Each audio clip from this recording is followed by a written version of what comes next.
กับพี่น้องบ่าวสิงคานเนาะมื้อนี้ผมเองบ่าวสิงคานกับมาบ้านพอเดือนคือเก่ากับพี่น้องมื้อนี้ก็วันศุกร์วันที่14เนาะพี่น้องผมเองบ่าวสิงคานก็สิมาตามเลขลาวพัฒนาของพอเดือน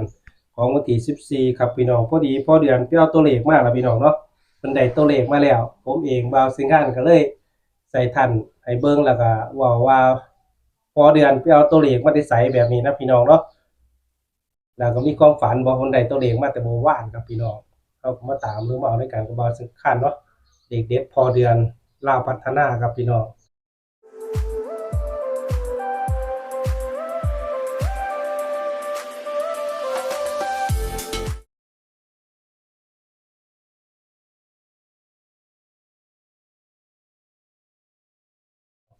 สวัสดีครับพอเดือนครับสวัสดีบ่สำคัญเนาะมื้อนี้ผมเองบ่าวสำคัญก็มาตามตัวเลขให้ FC หรือพี่น้องบ่าวสำคัญคือเก่าเนาะพอเดือนได้ตัวเลขมาแล้วเนาะได้มาแล้วเมื่อวานนี่โอ้พอเดือนไปเอาตัวเลขมาไสไปขอ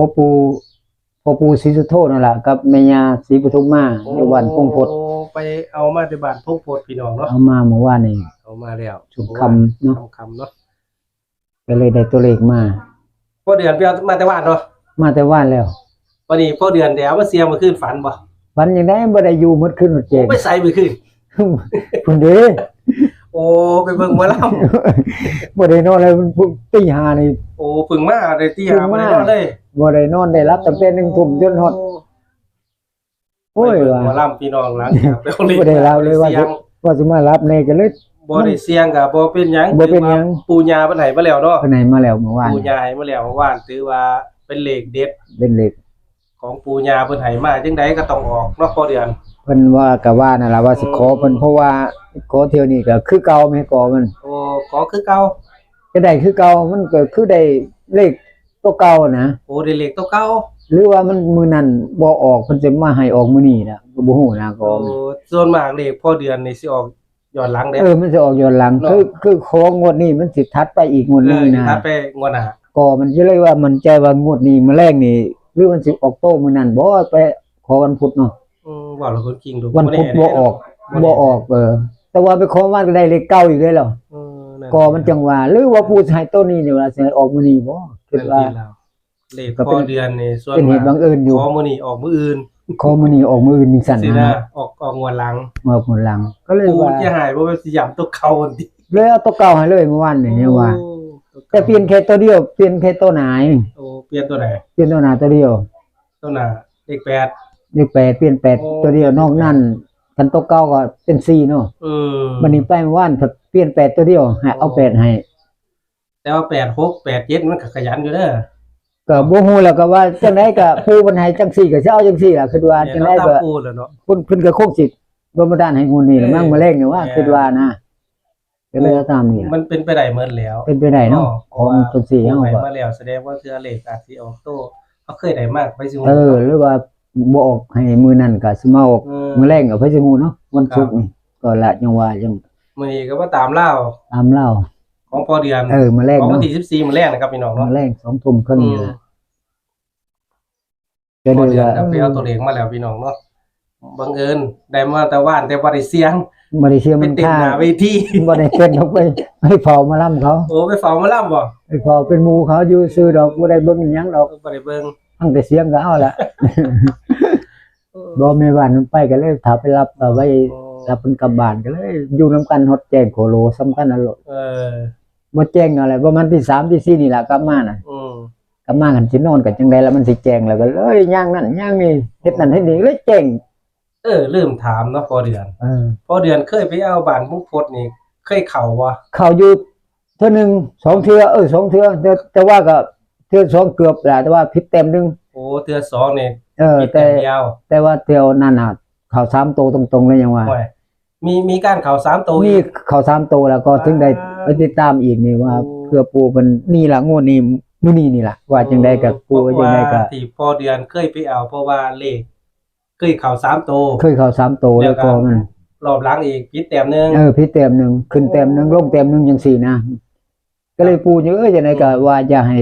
อันนี้เถาว่าจังได๋งูนี่ขอตรงๆเลยซะว่าขอ3โตวเลยว่าแตก3โตวนะ แต่3ตัวคือเก่า ขอจักงวดเถอะให้ FC พี่น้องเพิ่นได้อยู่ได้กินในว่า ครับ บ่เมื่อวานก็โอ้คือเต็มที่แล้วเมื่อวาน ถือว่าพอเดือนเคยไปเอาเขา3ตัว เคยเข้า3ตัวแล้วก็ อยู่นี่ครับ สิได้ พี่น้อง ติดตาม เลขปู่ย่าปู่ศรีสุโธแม่ย่าปทุมมาเนาะ อยู่บ้านเพิ่น เค ก ย ด เข้า นั่นล่ะ 3ตัวพี่น้องแล้วก็เคยผิดแต้มหนึงอีก นั่นล่ะก็มันทุกงวดเลยแต่ แต่ ว่า หัวดีบ่แน่ แต่งวดนี้ก็ว่าก็ขอปูคักๆแล้วปูยังไง ปู่ ก็ ให้มาอาจสิให้มาตรงๆ3ตัวอีกก็เป็นไปได้ 3ตัวก็เป็นไปได้เนาะเพราะ เออ ว่าของมัน เฮาต้องเบิ่งต้องตามพอเดือน ใส่ดุลพิ เพ นิจ ราะว่า เบิ่ง พอ ซ เดื อ อย น กัน เข้า3ตัวเนาะ เดี๋ยวผมเองก็ยังมั่นใจอยู่ดอกยังคิดว่าปูก็คงสิให้คือเก่าอยู่ก็มัน แม่นหมองเคยได้มันต้องได้อยู่เด้ ต้องได้เนาะแม่นก็ย้อนสั่นเจ้าของผู้เขาดูแลอยู่นั่นเขาก็ว่าโอ้ยได้อยู่ดอกงูนี่เพิ่นว่าจังได๋ก็ได้เพิ่นว่านะ นั่นติล่ะ เมื่อวานนี่เพิ่นบอกอยู่เพิ่นบอกอยู่ เจ้าของพื้นที่เพิ่นบอกว่าจังได๋ก็ได้ งูนี่จังได๋ก็ได้ ม ลูกหลานเอ้ยเพิ่นว่า เออ เพิ่นก็ขอปู่ขอย่าให้คือกันเด้เจ้าของพื้นที่น่ะปู่ย่าเอ้ยจังได๋ก็ให้ลูกหลานได้นี่เด้อจังซั่นนี่เพิ่นก็บอกคือกัน แสดงว่ามีร่าง มีร่างบอก มีร่างบอกว่า เพิ่ เฮาน สิได้ เพิ่นก็นั่งนํกันนั่นล่ะนั่งฟังนํกันนั่นล่ะโอ้เลยเพิ่นก็บอกกล่าวปู่เพิ่นคือกัน โอ้ ว่าให้ลูกหลานให้ได้เด้องูนี่เพิ่นว่า โอ้เอาสิพ่อเดือนเอาโซ่ตัว เอา เล็ก ตัวเล็กกันเนาะนี่ แล้ว เด้ ก็ อ บรรยายว่า ให้ฟังก่อนเนาะ ได้มาแบบใดจังไดเนี่ย นี่ก็คือเมื่อวานล่ะที่ไปจุดธูปขอปู่พ่อปู่ศรีสุโธกับแม่ย่าปทุมมาบ้านพงพดที่ว่านั่นล่ะก็เลยในตัวเลขก็คือ867 8 6 เป็นเลขเก่าที่ไปขอมื้อนั้นนะ โอ้เป็นเลขเก่าไปขอมันน่ะ เพียงแต่มันเปลี่ยนตัว8ตัวเดียวนี่ โอ้ มื้อนั้นมันได้467ไม่ไปมื้อนี้เมื่อวานนี่ได้8เปลี่ยนตัวเดียวน้องนั้นเป็นเลขเก่าเลย เป็นเลขเก่าเลย ก็มันสิว่าจังใดเนาะปู่นี่หรือว่าผู้ใจมาออกมื้อแรกนี่บ่คิดว่านะ แล้ว80 8007นี่มันคือ6นี่ถูกมันแตกกลางนะ โอ้ถูกแต่กลาง แตกกลางแล้วบัดนี้มันก็เลยเบิ่งอย่างหนึงบัดคือเป็นเลข0เบิ่งอย่างหนึงคือเป็นเลข6 ก็มันก็เลยว่าเอา807ไว้แน่นี่ตัว6นี่มันเป็น0นะ โอ้แสดง มาเพราะว่ามันแตกกลางช่วงนี้พอดีถูก โอ้ ถูกหัวเลข แสดงว่าเลขโคกเนี่ยเป็นปริศนา เป็นปริศนาเด้อเพราะว่า โอ้เป็นปริศ ปริ นา ศนาจังล่ะจังว่า แสดงว่าปูนี่ตัดเลขโคกออกเอาไว้87 หรือสิตัดตัวนี้ออกบ่เหลือทำนี่บ่คิดว่า 87บ่ เนาะ เอาว่ากัน ก็เลย เออ ตัดให้67นี่เนาะ67ก็ เออ 87 เออ 87ตัวนี้แล้วก็86ก็คือตัวนี้กับตัวนี้ล่ะเนาะทั้งหน้านี่ล่ะแล้ว07นี่ก็